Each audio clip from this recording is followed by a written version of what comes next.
Global conflicts surge, impacting markets and oil prices while gold remains stable. Iran and their proxies picked a bigger fight, unexpectedly firing at the major U.S. Middle Eastern staging base in Jordan and at an LNG export terminal in the Mediterranean Sea just off the Egyptian coast, signaling a further escalation of the Iranian conflict. The U.S. responded in kind, which created turmoil in the oil and financial markets.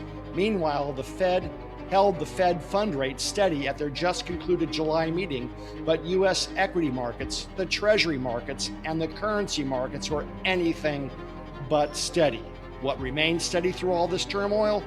Gold, which probed higher. In this gold market commentary, recorded on Sunday, August 2nd, I'll explain how markets around the globe are becoming increasingly sensitive and potentially more fragile to adverse events going on in the now expanding war against Iran and the restricted flow of oil out of the Persian Gulf. I'm Dana Samuelson, president of American Gold Exchange in Austin, Texas. Let's get on with our update. This is a map of the Persian Gulf region that shows all of the major attacks from the US and Iran since July 7th.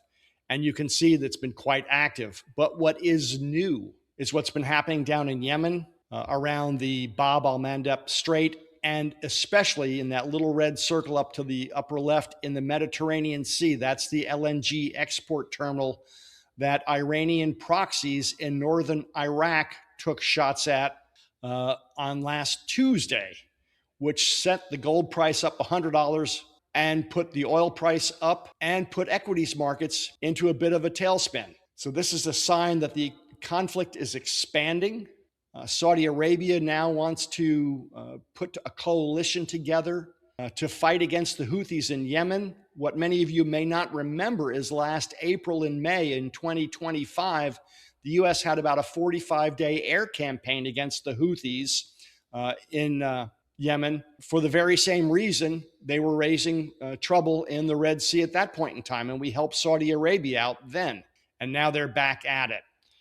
So Iran is using their proxies in Yemen and in northern Iraq to expand this conflict, picking a bigger fight, and now we're taking the fight back at them.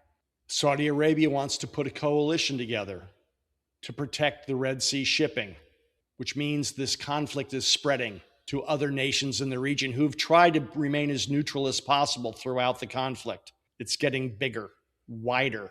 This is not a good sign. And what's happening? Well, the oil price is responding. This is a chart of Brent crude going back to January 1st. You can see the major volatility that we've seen in the oil price for Brent crude and WTIC out of the US. We peaked at $100.69 per barrel after the U.S. completed their 13-day bombing campaign, and we paused, and now we're punching back up again a bit from about $84 a barrel to a little over $90 a barrel with the renewed fighting that's occurred over this past 3 or 4 days. Now, I've watched and listened as President Trump has repeatedly come out to talk about how we're entering into negotiations, or a truce is at hand, or we're working on the memorandum of understanding, jawboning the markets lower for oil in particular. But I heard an interview with Jim Bianco this past week, who's a brilliant analyst, who said quite succinctly, every time oil goes over $100 a barrel, President Trump does something to bring it back down. He tries to talk it down, or negotiations start, whatever. So I said, well, let's put this to the test and see. So this is the same chart with all of the military activity labeled. Everything in red is aggression, and everything in green is a lack of aggression or a cease of aggression. And you can see Jim's right. It's like President Trump has a trigger at $100 per barrel. And this is a very disturbing sign. You cannot prosecute a war properly to its final conclusion that you desire if you're beholden to financial or commodity markets, which is what President Trump has been trying to do. Talk the market back down when the market went adversely against him or against us. And as I said in our last video, this is the point in the phase with restricted oil out of the Persian Gulf where a lack of continued supplies could really start to affect the available supplies sharply. This is where all the analysts said the point in time is in August, where we'll start to hit the bottom of the storage tanks that we do have available after we've used up the available shock absorber that was available in the marketplace. And we're seeing that in the spreads between the price of oil and the refined products, diesel, jet fuel, and gasoline. In January, the spread between the price of a barrel of oil at about $60 and diesel, jet fuel, and gasoline was about $30 per barrel at $90 per barrel for all three of those, give or take a couple bucks. Now the spreads are sharply higher. The spread between the price of oil and gasoline is about $50 per barrel. And for diesel and jet fuel, it's $80 a barrel, or almost double. And this goes back to July 17th when the oil price was still coming down. I don't have the latest figures for the last week or two here. And this doesn't really take into consideration what's happened in Russia fully yet, with Ukraine hitting Russian oil refineries. Russia has been an exporter of refined products, diesel, jet fuel, gasoline. Now they may become an importer, which could further strain the situation.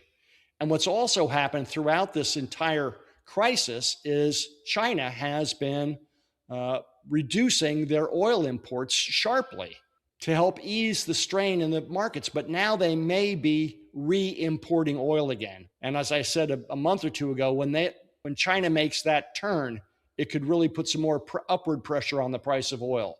So let's see how this all translates. But this is where the rubber meets the road. And this is not a good sign right now. It could get worse, and potentially a lot worse. We're also seeing turmoil in the financial markets, the equities markets. The Kospi, the semiconductor index in South Korea, literally puked this week, dropping from about 67.55 on Tuesday all the way to 52.90 on Thursday, about a 23% drop. Now, this has been a market that's been doing nothing but going hockey stick higher with leveraged retail buying.